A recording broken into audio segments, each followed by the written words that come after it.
Online class में सभी का स्वागत। सेकंड ईयर एचटीपी स्टूडेंट्स के लिए स्पर्म काउंट हम गायनोकोलॉजी में कल हमने पढ़ा हेमोसाइटोमीटर द्वारा, नेबोर स्लाइड के द्वारा किस तरह से हम उसमें काउंट उसको करेंगे, ये डिटेल हमने देखी।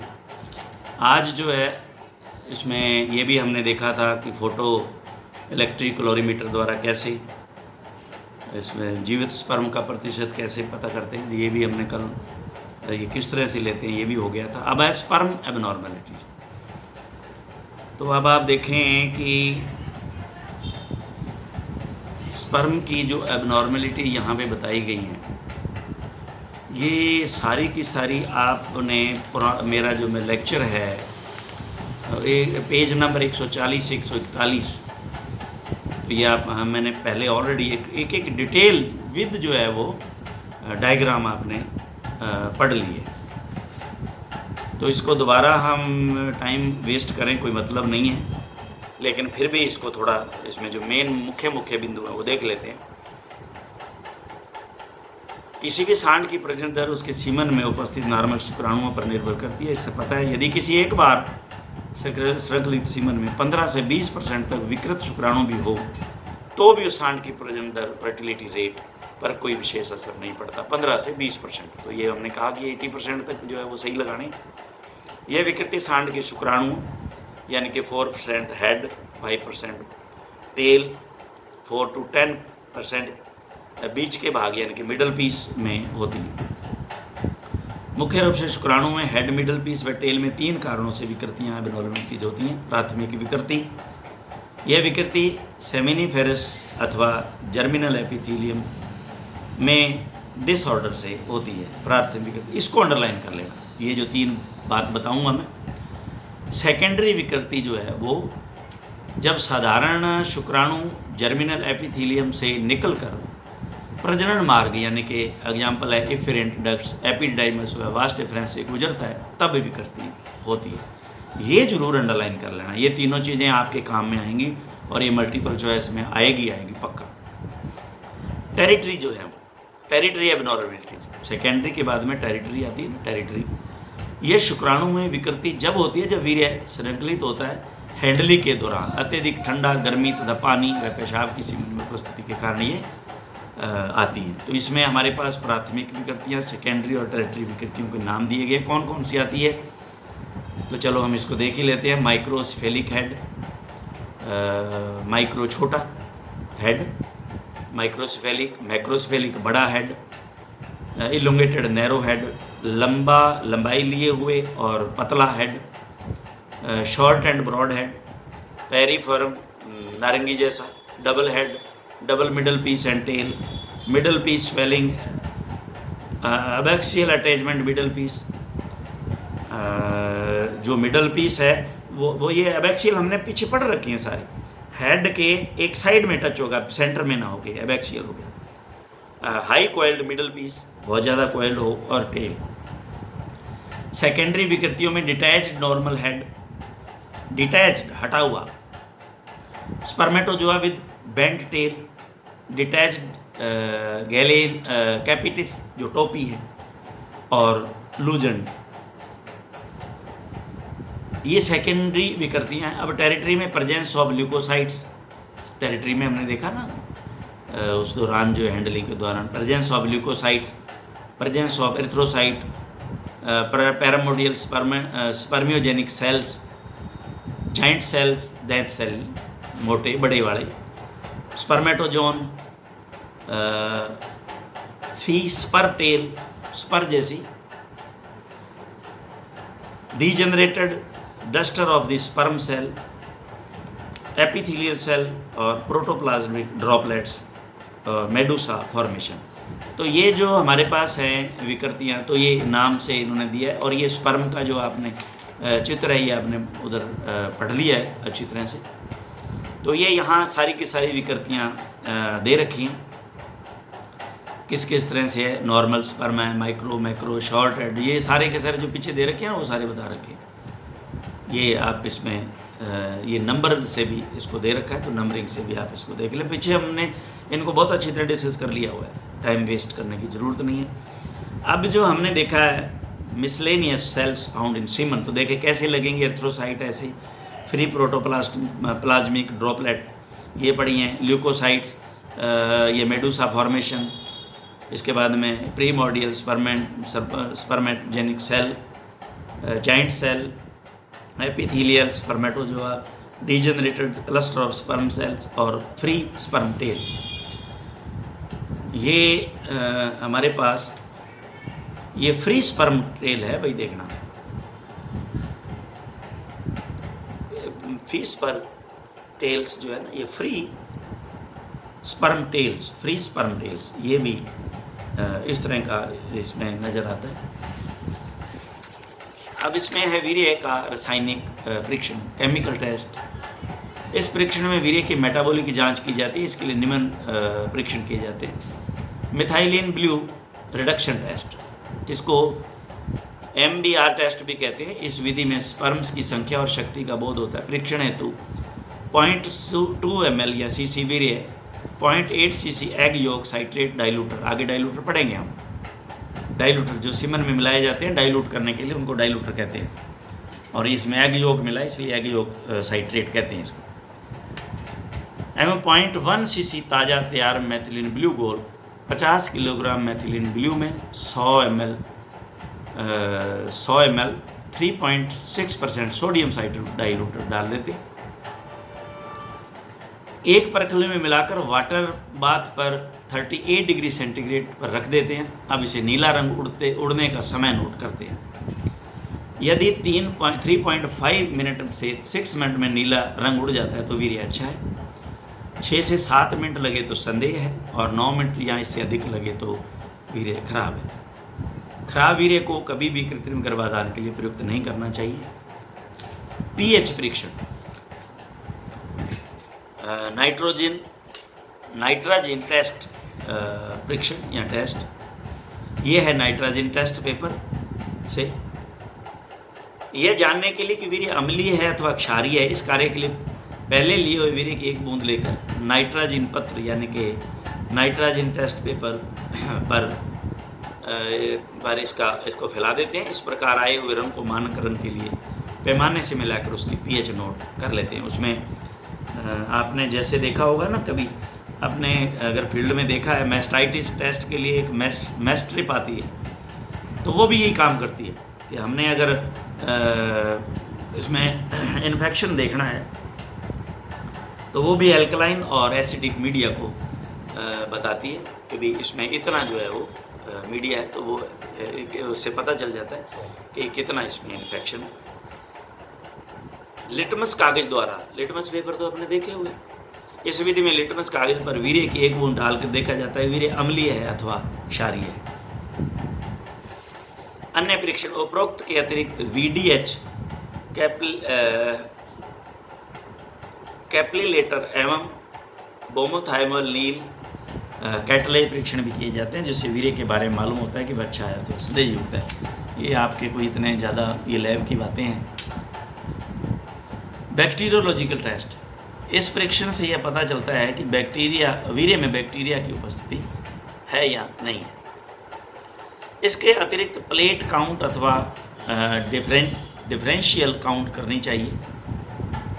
डिफरेंशियल काउंट, वीर्य दूषित होने का जरा भी संदेश होने पर उसमें जीवाणु परीक्षण अनिवार्य रूप से होना चाहिए।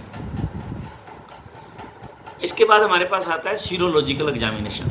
ये तो बहुत ही हाई वो लैब का काम है, ये कोई इतना आसान नहीं है। परीक्षण अत्यंत जटिल होते हैं, इसलिए इसका प्रयोग कृत्रिम गर्भाधान केंद्रों पर नहीं किया जाता। वीर्य में जितने भी हमने पीछे पढ़े हैं, ब्रूसेल्ला और ब्रूसेलोसिस, ट्रिपनोसोमियोसिस, विब्रियोसिस, तो ये इनके इन्फेक्शन हैं जो इनका जो है इसमें ऐसी सीरोलॉजिकल लैब में पता लगता है। वीर्य से ब्रूसेला एग्लूटिनिन का पता लगाने के लिए एग्लूटिनेशन परीक्षण किया जाता है। परीक्षण के परिणाम पॉजिटिव होने पर यह समझा जाता है कि सांड की जननेंद्रियों में चूतदार बीमारी लगी हुई है। एस्कॉर्बिक अम्ल, कोलिन, हाइलोरिनिडेज ये एंजाइम है ना, हाइलोरोनिडेज आदि भी प्रेक्षण वीर्य के मूल्यांकन में महत्वपूर्ण भूमिका निभाते हैं। वीर्य के प्रेक्षण एवं सही मूल्यांकन करने के उपरांत अच्छे वीर्य को कृत्रिम गर्भाधान हेतु प्रयुक्त करना चाहिए। वास्तव में कृत्रिम गर्भाधान की सफलता इसी बात पर निर्भर करती है। आगे हम इसमें पढ़ेंगे कि इसकी सफलता जो है आप पर भी बहुत निर्भर करेगी। Handling of the semen, how you handle the semen. जब आपको हॉस्पिटल्स में सीमन जो है सप्लाई दिए जाएंगे, आप उसको किस तरह से हैंडल करते हैं। अगर आपने LN2 का लेवल पूरा नहीं रखा, निकालते समय आपने उसको पूरे क्लस्टर को एक को पूरा का पूरा बाहर निकाल लिया और काफ़ी समय तक उसको बाहर रख लिया, तो ये सारे के सारे फैक्टर जो हैं वो काम करते हैं। आगे हम इसके बारे में पूरा डिस्कस करेंगे। तो इस पे आपका जो ज़्यादा रोल रहेगा विशेष तौर से, सीमन की क्वालिटी तो बढ़िया होनी ही होनी चाहिए, लेकिन इसके बाद में अगर आपके हैंडल करने का तरीका गलत हो गया तो वो कोई विशेष कार्य नहीं कर पाएगा। अब आज हम ये चैप्टर ख़त्म है हमारा। अब हम इसको नेक्स्ट जो है चैप्टर को स्विच ऑन करेंगे। वीर्य तनुकरण, सीमन डाइल्यूटर, सीमन को बढ़ाना। जितना आया 5 ml क्वांटिटी आई, उसको जो उसके अंदर डाइल्यूटर हैं वो डाल करके उसकी क्वालिटी बढ़ा देते हैं, और फिर उतना सीमन जितना चाहिए हमें उसमें स्ट्रा में कहते हैं ना टीको लगा दो, गर्भधारण वाला टीको लगा दो, गाय का बोल है, उसमें जितना और उसके अंदर जितनी स्पर्म्स की जो है वो क्वांटिटी एंड क्वालिटी दोनों होनी चाहिए, वो दोनों की दोनों अगर उसमें हैं तभी वो सही है।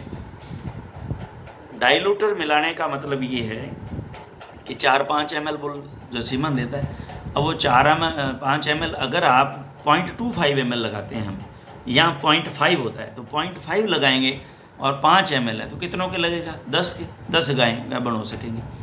0.25 ले लिया अगर तो 1 ml से 4 हो जाएंगे, तो 20 हो जाएंगी। लेकिन यहाँ तो सैकड़ों गायें जो हैं वो उससे गर्भित हो जाती हैं। तो वो कैसे होती है? वो ये डाइल्यूटर के कारण है। तो ये डाइल्यूटर जो है वो इसमें डाले जाते हैं और फिर इसको प्रिजर्व किया जाता है। तो वो कौन से डाइल्यूटर्स हैं जो इसमें डाले जाते हैं और वो कैसे होने चाहिए, किस तरह से उसको मिलाया जाता है, कितना उसका पार्ट होता है, तो ये हम इस लेक्चर में कंप्लीट करेंगे आज। परिभाषा: वे तरल पदार्थ जो एकत्रित किए गए वीर्य की प्रजनन क्षमता को नुकसान पहुँचाए बिना उसका आयतन तथा अधिक समय तक सुरक्षित रहने की शक्ति बढ़ाएं, उन्हें डाइल्यूटर्स कहते हैं। डाइल्यूटर्स मुख्य रूप से वीर्य का आयतन बढ़ाने के लिए मिलाए जाते हैं, जिससे कम से कम शुक्राणुओं से अधिक मादा पशु गर्भित किए जा सकें, जो मैंने आपको पहले सिंपल भाषा में समझा दिया। इनके मिलाने से वीर्य की गर्भधारण क्षमता अथवा शक्ति पर कोई कमी नहीं आती। एक अच्छे तनुकरण के गुण: ये शुक्राणुओं पर कोई विषैला प्रभाव न डाले, ये शीघ्र एवं सरलता से तैयार किए जा सकें, सस्ते हों, डाइल्यूटर के कारण पर्याप्त समय तक वीर्य को परीक्षित करने पर भी खराब ना हो, तनुकारक में शुक्राणुओं को पोषक तत्व उपलब्ध कराने अर्थात ऊर्जा प्रदान करने की क्षमता हो, डाइल्यूटर व सीमन का तापमान मिलाते समय समान होना चाहिए, अदरवाइज़ वो स्पर्म को डेड कर देगा। अगर बहुत ज़्यादा कम हुआ तो बहुत ज़्यादा गर्म हुआ। इसका ऑस्मोटिक प्रेशर पराश्रित तनाव वीर्य के ऑस्मोटिक प्रेशर के समरूप होना चाहिए। डाइल्यूटर शुक्राणुओं को तापमान शॉक से बचाने की शक्ति रखता हो, डाइल्यूटर शुक्राणुओं की गर्भधारण कराने की शक्ति को सुरक्षित रखने वाला हो, डाइल्यूटर में अभय प्रतिरोधक क्षमता यानी कि बफरिंग कैपेसिटी हो, सीमन का पीएच बनाए रखने की क्षमता हो, यह शीघ्र नष्ट खराब होने वाला नहीं हो। तो ये इसके गुण और वेरी इम्पॉर्टेंट है। इसमें से आपको 4 गुण लिखने के लिए भी बोला जा सकता है, 2 नंबर का, और ये 5 नंबर का क्वेश्चन भी आ सकता है। टाइप ऑफ लाइट डाइल्यूटर्स: पहला है एग योक फास्फेट, दूसरा है एग योक साइट्रेट, तीसरा है tris citric acid egg yolk extender, और इसमें चौथा है सिट्रिक एसिड वे और CaW। और इसके बाद में आता है last one, that is a milk diluters. तो पहला जो डाइल्यूटर हम पढ़ते हैं egg yolk phosphate buffer solution, di sodium hydrogen phosphate 2 gram, potassium di hydrogen phosphate 0.2 gram और डिस्टिल वाटर 100 ml इसको मिलाते हैं। और इसमें डाइल्यूटर जो है वो बफर सोल्यूशन 1 पार्ट ये जो बनाया है हमने, और एग योग 1 पार्ट जो इसमें मिला लेते हैं।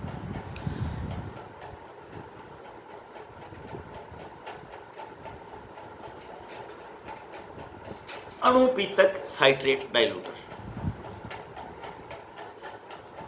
अणुपीतक यानी कि egg yolk citrate EYC 2 number, इसको EYC भी कहते हैं। यह निम्न प्रकार से तैयार होता है। बफर सोल्यूशन इसमें तैयार करते हैं जो sodium citrate hydrate 2.9 gram, sulphonamide ये एंटीबायोटिक्स हैं 300 milligram, distil water 100 ml, diluter buffer solution 2 part, egg yolk 1 part,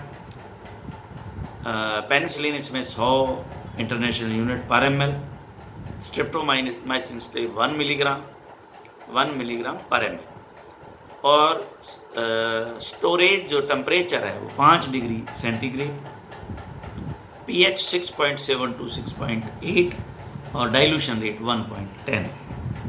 तो ये हमारे पास EYC डाइल्यूटर है। अब है ट्रिस साइट्रिक एग योग मात्र प्रसारण। तो ये तो आपको याद करने पड़ेंगे, इसमें कुछ समझाने वाली बात है नहीं कोई लंबी चौड़ी। इस मात्रा प्रसारक में निम्नलिखित अवयव मिलाए जाते हैं। रक्षण के लिए एग योग और ग्लिसरॉल, ऊर्जा के लिए शर्करा या फ्रक्टोज, रोग प्रतिरोधक प्रतिजैविक पदार्थ पेनिसिलिन स्ट्रेप्टोमाइसिन, और इसमें उभयरोधी पदार्थ जो है वो ट्रिस यानी कि ट्रिस हाइड्रोक्सी मिथाइल एमाइनोमिथेन और साइट्रिक एसिड। 1 लीटर मात्रा प्रसारक बनाने के लिए विभिन्न पदार्थों की मात्रा लेते हैं। इसमें ट्रिस जो है 30.48 ग्राम, साइट्रिक एसिड या सिट्रिक एसिड एक ही बात है 17 ग्राम, फ्रक्टोज 1.2 ग्राम 2% और ग्लिसरॉल 7%, एग योग 20%, पेनिसिलिन 500 से 1000 इंटरनेशनल यूनिट पर ml, स्ट्रेप्टोमाइसिन जो है वो 500 से 1000 माइक्रोग्राम पर ml और 1 ग्राम पर लीटर में इसमें लेते हैं। इसके बाद आता है ट्रिपल डिस्टिल वाटर मात्रा को 1000 ml बनाने के लिए। ट्रिपल डिस्टिल वाटर मात्रा को 1000 ml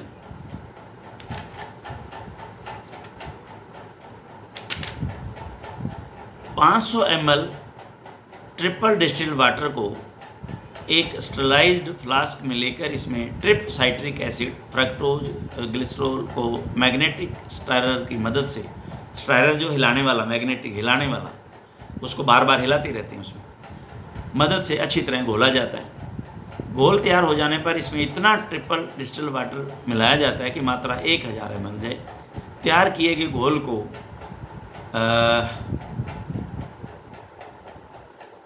5 पाउंड, ये क्या PSI प्रेशर है क्या, प्रेशर, ये तो दाब तो लिख रखा है इन्होंने 5 PSI, दाब पर 15 मिनट के लिए ऑटोक्लेव किया जाता है। यस, ऑटोक्लेव में प्रेशर है ना, यस बिल्कुल सही है। 5 पाउंड जो है वो स्टरलाइज्ड इंस्ट्रूमेंट है। ये क्या है, यही है जो इसमें ऑटोक्लेव तो स्टरलाइजेशन के लिए होता है, तो ये ऑटोक्लेव में किया जाता है। ऑटोक्लेव करने के बाद जब घोल पूरी तरह ठंडा हो जाता है तब उसमें रोग प्रतिरोधक प्रतिजैविक एंटीबायोटिक मिलाए जाते हैं। वीर्य की मात्रा प्रसारण के लिए हमेशा मात्रा प्रसारक का ताज़ा घोल बनाकर उपयोग में लिया जाता है। तो ये इसमें जो डाला जाता है ना ये ट्रेस साइट्रिक, तो ये सारा का सारा जो है 1000 ml इसमें कैसे आप बनाओगे, ये इसका जो है इसमें सारा ये जितना इन्होंने बताया ये सारा इसमें बता दिया कि किस तरह से इसको डाल करके और ये ऑटोक्लेव के अंदर 15 मिनट तक 5 प्रेशर जो है वो पाउंड दाब पे इसको स्टरलाइज पूरा अच्छी तरह से कर लेते हैं और फिर इसमें एंटीबायोटिक मिलाते हैं। अब एग योग जो हमने कह दिया कि एग योग मिलाना है, तो एग योग का पता ही नहीं है, तो एग योग बनेगा कैसे? तो इसको तैयार कैसे करते हैं? मुर्गी के ताजे अंडों को उदासीन डिटर्जेंट युक्त गर्म पानी से साफ कर पोंछ कर सुखा लिया जाता है। सूखे अंडों को 70% अल्कोहल से पोंछ कर फिर साफ किया जाता है। इसके बाद लेमिनार फ्लो टेबल पर, ये टेबल है एक तरह का, अंडों से एग योग, आप कहोगे तो इसको मैं ये टेबल का डायग्राम है मेरे पास, इसमें नहीं है, बता। अंडों से एग योग निकाला जाता है। लेमिनार फ्लो टेबल पर अंडों से एग योग निकाला जाता है। इस कार्य को करने वाले व्यक्ति के हाथ में उपयोग में ली जा रही फोर्सेप्स को 70% अल्कोहल से साफ किया जाता है। योग को एक निसंक्रमित फिल्टर पेपर पर रखकर इधर उधर लुढ़काया जाता है ताकि योग पर लगी सफ़ेद वाइट ऑफ एग पूरी तरह से अलग हो जाए। अब योग के आवरण को एक निसंक्रमित स्ट्रा से छेद कर योग को एक मेजरिंग सिलेंडर में डाल दिया जाता है। इस तरह मात्रा प्रसारक में डालने के लिए जितनी मात्रा की आवश्यकता होती है उतनी तैयार कर डाल दी जाती है। जिस दिन सांड से वीर्य श्रृंखलित कराकर एकत्रित किया जाता है उसी दिन 20% ताज़ा योग मात्रा प्रसारक में मिलाकर मैग्नेटिक स्ट्रायर द्वारा एक रूप कर 34 डिग्री सेंटीग्रेड ताप क्रम पर इसको रख दिया जाता है। तो इससे क्या होगा, उसको